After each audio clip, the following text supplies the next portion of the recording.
I mean, it's just crazy. We've talked about, alternative theories to how the pyramids were built. Yeah. I'm willing to accept that the Great Pyramid was largely completed by the ancient Egyptians.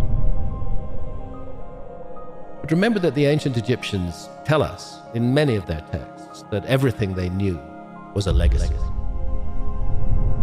It was all an inheritance of the gods, and I don't construe the gods as aliens.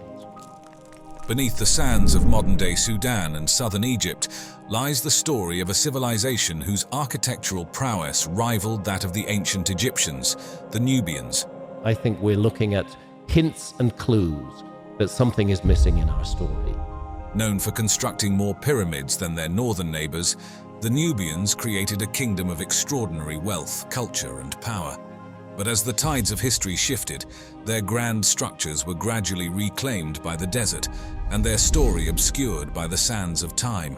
I want to know what else is going to be found that hasn't been investigated yet at all. We're just touching the edge of a huge mystery. Where did this great civilization go? And what secrets do their ancient cities and towering pyramids still hold? The Nubian civilization, nestled along the Nile River in what is now Sudan and southern Egypt, stands as one of Africa's oldest and most fascinating civilizations. A great civilization that had been destroyed and that had left some survivors who had come to Egypt. With a history that stretches back to the Neolithic period, Nubia is celebrated for its complex social structure, advanced architectural prowess, and dynamic interactions with ancient Egypt. The story of Nubia's exploration and its archaeological significance unfolds with intriguing depth, particularly when considering its ties to Egypt. During the 19th century, as European powers expanded their reach across Africa, scholars and archaeologists often accompanied colonial expeditions, initially focusing on the pharaonic marvels of Egypt due to their spectacular allure and global fascination. However, these explorers soon ventured into modern-day Sudan, where they uncovered the rich heritage of Nubia. Yes, there's been some archaeology in the Sahara Desert, but not very much. Richard Lepsius, a pioneering German Egyptologist, was one of the first to document Nubian antiquities extensively during his Prussian expedition from 1842 to 1845. His meticulous records and sketches provided a detailed overview of Nubian archaeological wealth, charting numerous sites including temples, tombs, and entire settlements previously unknown to the broader scholarly community. Yet these early explorations were not without their challenges. Adventurers faced harsh climates and political instability, and their initial perceptions of Nubia were often clouded by colonial biases, frequently underestimating the sophistication of the Nubian civilization in comparison to their northern neighbors, the Egyptians. Nubia's relationship with Egypt was marked by periods of both conflict and cooperation, with Nubian kings at times dominating Egypt, especially during the 25th dynasty, also known as the Nubian dynasty. This era is crucial for understanding the significant influence Nubians had on Egyptian politics, culture, and religion. Pharaoh Taharqa, a notable ruler of this dynasty, oversaw an era of considerable architectural and cultural achievements, with extensive building projects in both Egypt and Nubia. His contributions in Thebes and Karnak, showcasing a blend of Egyptian and Nubian artistic styles, are particularly well documented. The rediscovery of the Nubian dynasty has been pivotal, highlighting the Nubians not just as conquerors but as integrators who significantly enhanced the Egyptian state's infrastructure and cultural life. Turning our gaze to a broader horizon, comparing Nubia and Mesopotamia offers fascinating parallels. Both civilizations flourished around mighty rivers, the Nile for Nubia and the Tigris-Euphrates for Mesopotamia, providing the fertile ground that supported dense populations and the development of complex societies. Just as Nubia interacted with Egypt, Mesopotamia had dynamic relationships with its neighbors, engaging in both cultural exchanges and military conflicts. Architecturally, while Nubia is renowned for its pyramids and monumental temples, Mesopotamia is credited with the development of ziggurats and the pioneering use of brick as a primary building material. Both regions also developed their writing systems, with cuneiform in Mesopotamia and Meroitic scripts in Nubia, which were vital for administrative, religious, and cultural expressions, remaining crucial for archaeologists and historians in understanding these ancient societies. If you wish to pass information to a distant future, you wouldn't be smart to just write it down. How can we know that our script is going to be readable by any other culture, let's say 10,000 years in the future? George Reisner's pioneering archaeological work in Nubia at the beginning of the 20th century has dramatically enhanced our understanding of the ancient kingdom of Kush, shedding light on a civilization that was at various times a rival and a partner to ancient Egypt.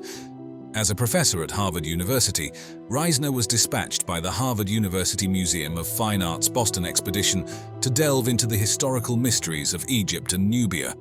His investigations in Nubia were among the first to apply scientific archaeological methods in the region, establishing new standards for documenting the excavation process that would influence future archaeological endeavors. One of Reisner's most groundbreaking efforts was his excavation of Kerma, which he identified as a key cultural and political hub of the Kingdom of Kush. This discovery was particularly significant as Kerma's importance had previously been overshadowed by more well-known Egyptian sites. At Kerma, the most striking find was the Defufa, a towering mud brick structure that remains one of the largest and oldest of its kind in the world. Reisner suggested that the Defufa served a religious and possibly administrative function, a topic that continues to spark debate among scholars regarding its specific role. Further excavations at the royal cemeteries in Kerma unearthed a wealth of information about the burial customs of the Kushite elite.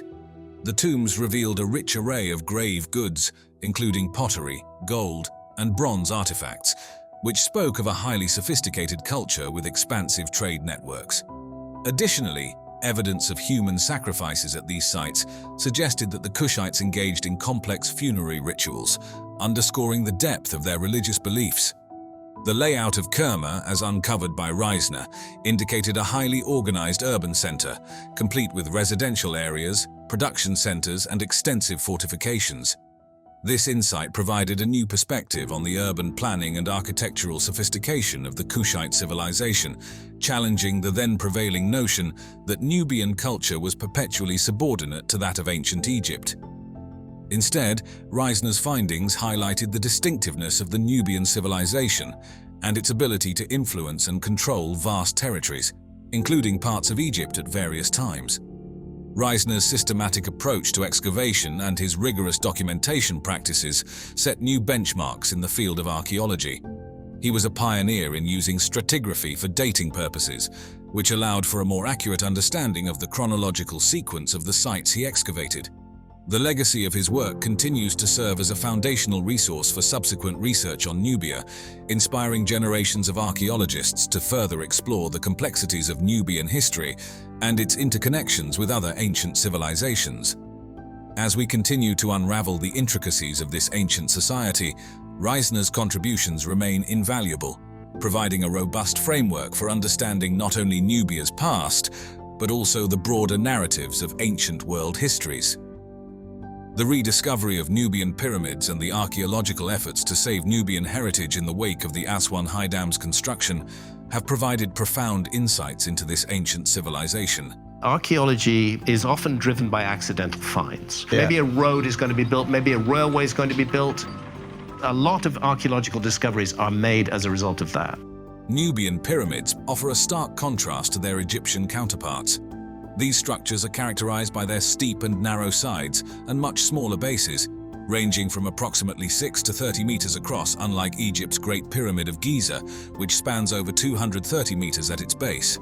Constructed with stepped courses of horizontally laid stone blocks, Nubian pyramids typically feature a small chapel at the base facing east, housing offerings and a stele with inscriptions about the deceased. The burial practices within these pyramids reveal a lot about the Nubians. These pyramids were not just final resting places, but also a testament to the wealth and power of the Kushite royalty and elites, reflecting a hierarchy and religious practices influenced by, yet distinct from, Egyptian traditions. Moreover, the art and hieroglyphic inscriptions on the walls of these pyramids offer critical insights into the religious beliefs and daily life of the Kushites, often including prayers and spells similar to those found in Egyptian texts, but adapted to local contexts and deities, highlighting the syncretic nature of Nubian religion. Continuing on the theme of comparisons, looking at Nubian and Mayan pyramids side by side offers fascinating insights. Both civilizations built pyramids, yet their purposes and designs reflect different cultural priorities and environmental conditions. Nubian pyramids, primarily serving as tombs for royalty, featured steep sides and narrow bases and were constructed of stone.